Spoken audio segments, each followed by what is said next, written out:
Alright, what's up everybody? My name is Sevo, welcome back to the channel. Today what I've prepared for you guys is a very interesting bass progression made, it's not really a growly synth I would say, but it is pretty interesting nonetheless. I just want to go over this real quick to give you an overview, maybe give you some tips, and just general inspiration. It's gonna be fun. Alright, let's start into this. Now let me just quickly turn off everything and then turn it on one by one, so that we will have a very quick overview over everything without any interruptions. I will leave the LFOs, but that will be fine. You will get to know everything. So, first of all, I used this ESW analog brute saw wavetable and pitched it down by 24. It sounds like this. The LFO that you're hearing is this right here, probably. Oh my, never mind, one sec. I gotta, oh Jesus. Alright, now that I've turned off all of the audio effects, let's go back into this. That is how the ESW analog brute saw synth wavetable sounds like without any kind of effects, right? Cool, why did everything disappear? Oh my, okay, perfect, let's go back. Okay, so this is what the ESW analog brute saw wavetable sounds like without any kind of effects on it. Very simple, nothing really going on. The unison is down to 0. I've also set the phase randomization to 0 so that there is no real random sounds going on, because that messes up the sound of our synth and we want a clean, regular sound. I also have put the spread down to 0 so that there is only a mono signal, and there's also glide on this, just so you know, it's something to be aware of. And I've put the voices down to 1. Now, the second layer was this ESW digital air laser wavetable. Okay, so what I've done here is I used this random amplitudes effect and modulated it with 2 LFOs that look like this, respectively, to give it a more interesting sound. It basically amplifies certain amplitudes at random.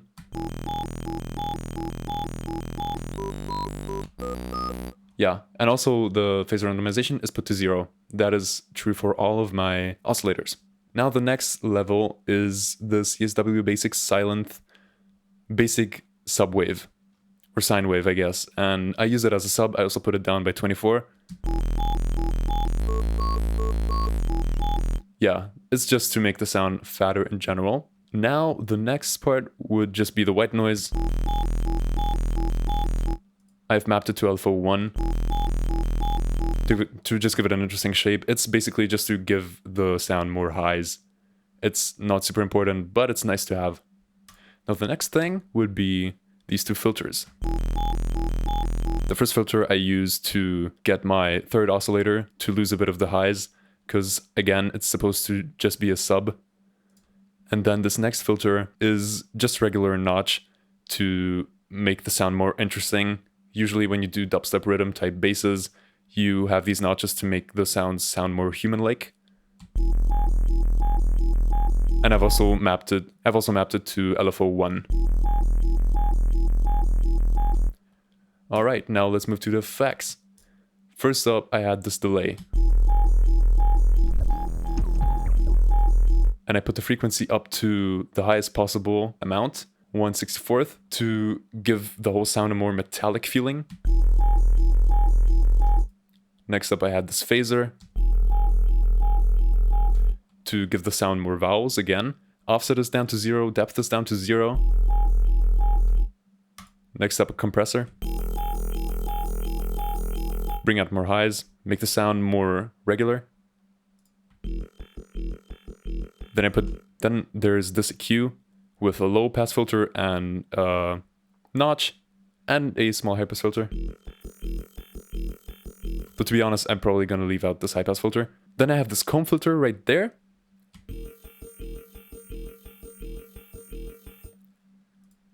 Next up is the distortion, and I used this bit crush preset. It doesn't really sound like much right now, but you will get to see what it actually sounds like in total when we get to this audio effect track that I made.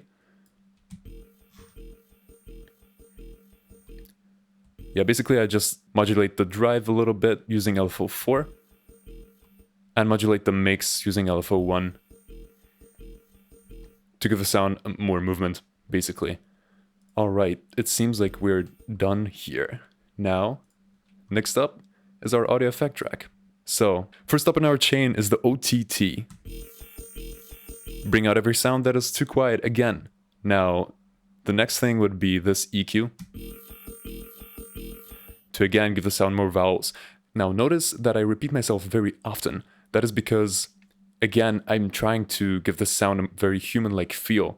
I'm trying to give it different types of textures, and that's why I do these notches for. So I will repeat OTTs along the way a couple of times actually, as you can see.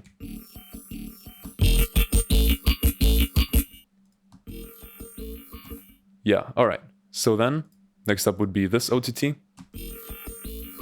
Just regular ODT, nothing different from the first one. Now here comes the magic. Camel Fat 3. I use the Big Drums preset.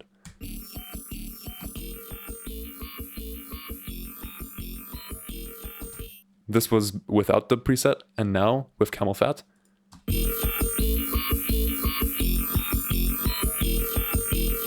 It fattens up the entire sound. It really works magic whenever you're trying to do sound design.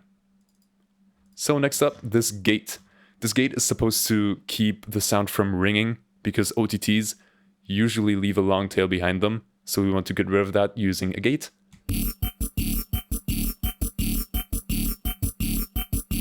Immediately we have this nice texture, this wavy texture that we got using our LFOs in Vital.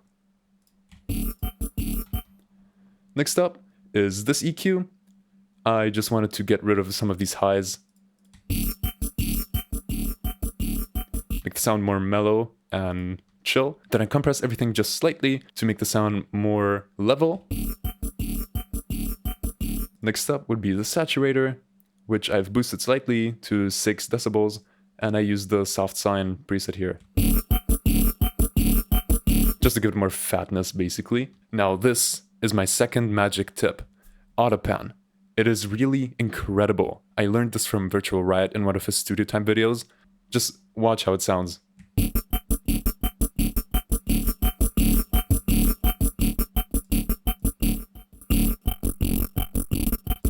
I just transform my entire sound using this.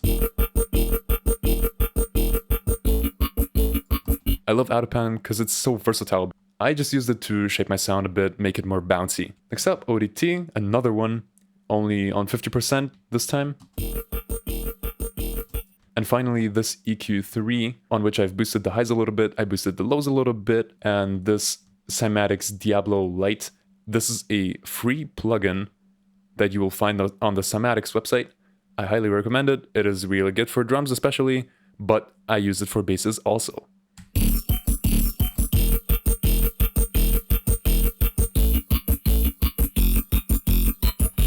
It just fattens up the entire sound. And this is pretty much it. This is pretty much it for this audio effect track. If you guys would want to have this, I could probably publish it for you. Now, another quick tip I want to show you. What I did to this specific sound is I made a bass layer, a second layer to the sound. This is basically just a regular saw wave pitched down by 24 and with a little bit of unison and a lot of spread to fatten up the entire sound.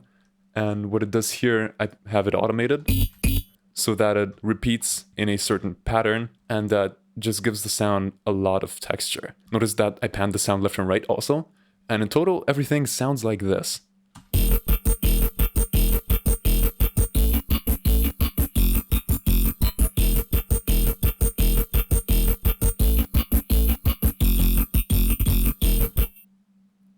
Alright, so I hope you guys enjoyed this video. If you want to see me do more of these, just let me know in the comments.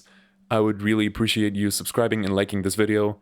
I'll do my best to do more of these in the future. If you have any improvement tips, just let me know in the comments. As I said, I would love to interact with you guys. Just give me ideas for videos, I guess. And oh my god. Alright guys, this is pretty much it for this video. If you want to see more of these, just let me know in the comments. consider liking and subscribing. That'll really help out my channel.